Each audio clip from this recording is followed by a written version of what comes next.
Hello then, welcome back to Crusader King. So last time, early Mercia, this guy, and Northumbria declared war on us, and Northumbria did the bastardly thing of well, bringing in Francia, and we kicked their ass.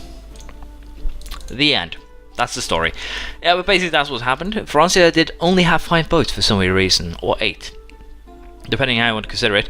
And they kept on sending these 8 boats to visit every now and again, which is weird. Off of vassalization. Okay, so apparently I've declared war on someone who will not be defeated. So I guess I might as well just send my army up north. He's probably going to win. That's the interesting part. So I think we might as well just send our armies up north and end the war with Lancaster here, so we can actually fight some wars on our own, more so than anything else here. And well, that's the gist of it. So it will be interesting to see how Lancaster will be able to handle this. But we did get a lot of money, enough to allow me to upgrade a couple of things. So that is that's fairly wonderful. And other than that, there's not really much to say. We're going to most likely win the war against Northumbria here. I was planning to well, they're actually all leading troops, so it doesn't matter. I was planning to do some changes here, basically publicly acclaim in Ireland, so I could start conquering Ireland. And it didn't actually pan out because my guy died right away. We've had 3 ruler deaths so far.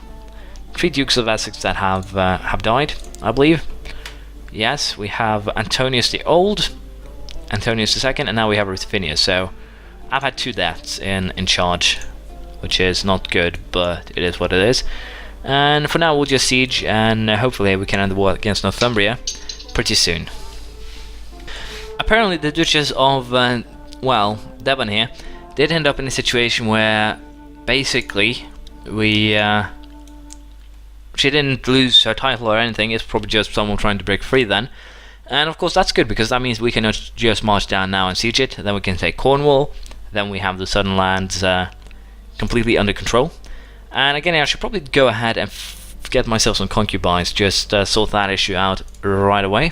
So I'll just see if we can actually find someone who is useful. Junior Duchess, not really a good concubine per se, and she's not really a good Duchess either, because as you could see she had 0 stewardship. So not the best thing ever.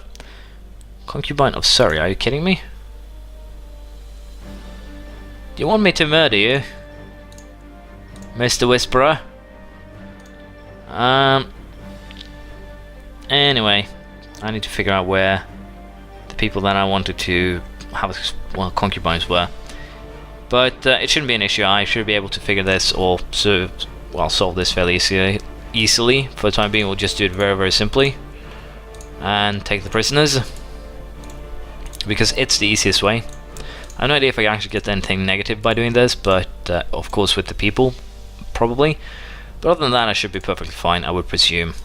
So for now, we'll just wait and see how well, the war pans out. The fact that we had a lot of people now showing up doesn't really help, but I'll get some money for this guy first. There we go, and then we'll force our terms upon these guys. And unfortunately, it's just 32. You declared a war where you brought in an empire consisting of Central Europe. How did you not get harsher terms than that? Seriously, it's a miracle. It should have ceased to exist. That's the punishment. But well, we now have a opportunity to declare war whenever we want, which is wonderful. So can I siege this? Yes, I can. So we'll just siege this. We'll take down Cornwall too, I think. And then I'm going to teach Mercia another lesson, hopefully. I might have to hire some mercs for this, but again, it should be perfectly alright. I'll hire you as a diplomat until I can actually solve the crisis. Keep this information to myself, kind of have been my to-go-to. And as you can see, the Hellenic Fate is actually doing some pretty straight, nice things here. We won 3 Holy Wars so far, and we still get bonuses from that. So we have another Ruthenius, and he unfortunately turned up ugly, so not too great. And I think it's about time that I got myself a new wife too, so let's arrange the walls. Cost me 71 ducats, but it's fine. And let's see here who we can find who's actually a brilliant brilliant when it comes to stewardship. You know what? It's just so perfect with that 17-year-old. So she's young, she knows what she's doing, and I could of course go for a third time here with Texa, or I have no idea how to actually pronounce that due to the weird C. But I think we'll just go with her. It's easier. It will mean that I won't have to find a wife for a while, and that's basically the benefit. And Ruffin is 24 himself, so it's just beneficial that way. It makes things a lot easier. Let's just go with that. For now, the siege of Devon should be more or less over. There we go. Then we'll fight a battle against the army, and then everyone lived happily ever after. I got patient, interestingly enough. But it worked. Now we can just enforce our demands on Devon. And I'm a little bit unsure who I want to hand this over to, but I think a family member that I'll probably hand these three vassals to under also would be preferential. I guess we'll give it to Ruffinus. Well, for certain reasons. He's a son of mine, so worst case scenario I'll get the provinces back. But secondary, if things go to pot, I can most likely solve any potential issues that will be created, and just 800 men is pitiful. It's really pitiful, especially if you consider the army of our enemy. So I guess it's about time that we do hire some new mercs. I think I'll hire a cheaper band. Let's face it, the Irish bandits should do the job just as fine, and funnily enough here, I can actually afford them, more or less. Or basically, mostly, probably, afford them without having to infringe on my budget. As you can see, I'm still making money with them in my care. So I have no worries there. We'll just allow the morale to replenish, and then we will test their... This guy's actually really good at producing sons. I'm amazed. I should hand some more provinces over to them, just for that reason. But yeah, we can definitely use these guys to our advantage, and that is the gist of it. Then we're going after Mercia, then we're going to teach Northumbria a lesson, and then hopefully Ireland, if things go as planned. I will be surprised at the amount of horses this guy had. I need cash. Press you to buy a plot of land. Promise to pay well off the land. Why would I do that? 10 years of minus 50 castle tax. Nope. I'll just keep the money. Again, I don't need any quick money right now, so I don't have any worries in terms of that. That should be fine, and well, I can actually call in an ally, but I don't think I will do that. What the hell is this? As you increase your efforts in trying to gain wealth, the amount of hours you spend sleeping has decreased because sleeping is not a profitable endeavor. I must have more gold, so I become stressed because I have a business focus. Can I change my focus? Yes, I can, so that's wonderful. Let's just change to family, so I actually survive for a bit here. I do have a 5-5 to them there, so I'm not actually worried about that. Vassals count, though, I might have to change. We're starting to get a little bit too many vassals. And I have no idea if you go over the limit that you can't do anything, or you lose your vassals. Who knows? But for the time being, I'll just allow the siege to finish, and we'll see what we'll do. Well, someone's holding grudges. Mrs. here wanted to actually kill me, so how about we imprison you for, well, being the leader of our plot. There we go. Boom, I'll survive a little bit longer. And she's strong too, so she'll probably break free like the Hulk. Because that's kind of what they do. Anyways, we're getting closer to at least getting Cornwall 2 into our empire. But I was considering here what I wanted in terms of a retinue. If I want to create shock retinue, if I want to have some horses, cavalry, it cost me 900 for a little bit of horses, or I could go for skirmish, 350, 400 light fighters, and then to actually go for one shock retinue and then adding a skirmish one on top. But I think we actually have to go for just one light skirmish, one regular skirmish, and then we can add shock retinues on top of that, for instance, just to get a little bit of a, well, force to be reckoned with, if you will. Of course, it's going to be expensive to reinforce this army, but it should be fine. 23 soldiers a month. So it'll take me a while to actually get up to those 800 men that we're supposed to have. But of course, they will be a welcome addition to our armies. It will definitely be helpful. Let's just be honest about that. So let's go ahead here. Cornwall has fallen to my deceivers, or my grip, if you will. So that's wonderful. And of course we're going to hand Cornwall over to this kid who already has most of it. And with that, we're just going to keep on beating on this guy. We're actually going to declare war for Leicester itself, because I can and because I want revenge. But of course I need to protect my retinue here more so than anything else, so that is what we will be fighting from, if you will. And apparently here someone actually joined in the war, but again, that's also a concern of mine, because it should be fairly easy to just straight up win, to be perfectly honest.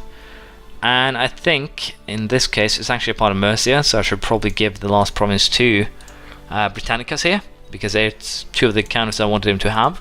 Got a daughter from the concubine, unfortunately died from that, so I need to capture someone else here to do some concubining, and we have one right here.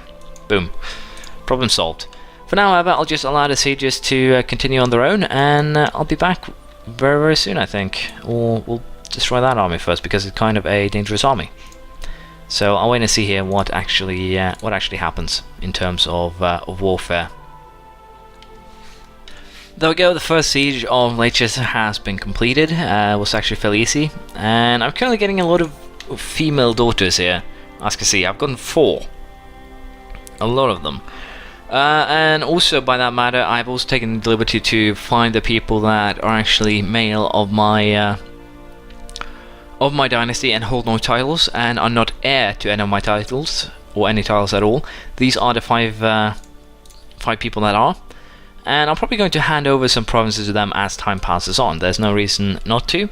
And for now, we'll just keep on sieging the province of, well, Leicester here. And it's going to be interesting to see if it's broken into... Oh, god damn it, what do these guys want?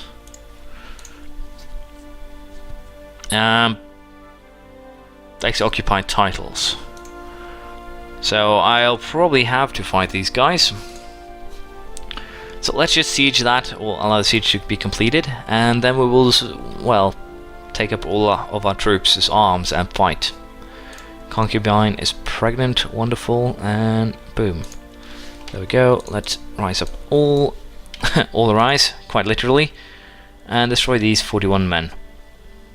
Now I'm basically just joining up all my armies because we are going to have to fight them. And again here, these are, as you can see, light infantry, light cavalry, 800 archers.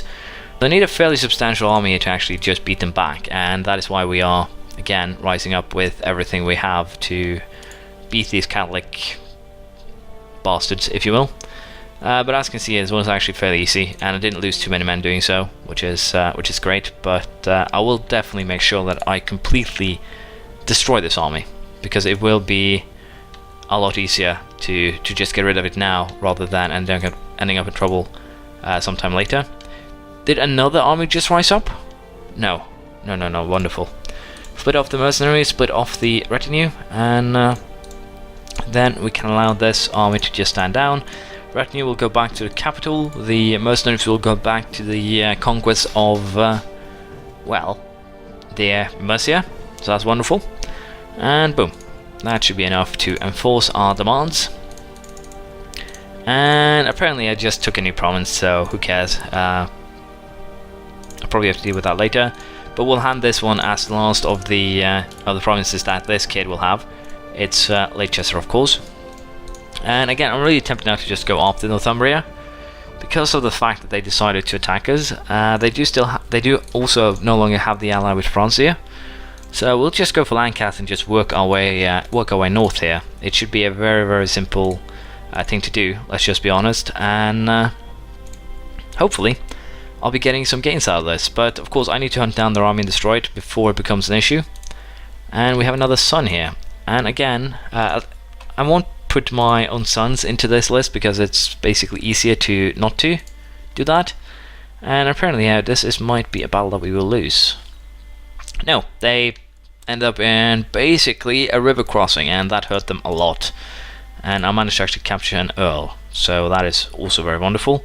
And if I just keep on hitting now, this army should be done for, and then we can just go to the sieges, live happily ever after, and get some more money from that earl we caught. But yeah, we basically did everything we wanted here.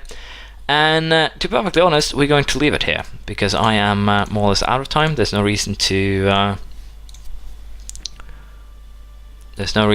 continue. Can't I just execute you for what you did? Boom, executed for being a Catholic prick in a Hellenic community. But I'll leave things here. Thank you for watching. Please leave a comment, praise, criticism, anything you feel like, and we'll continue next time. Bye.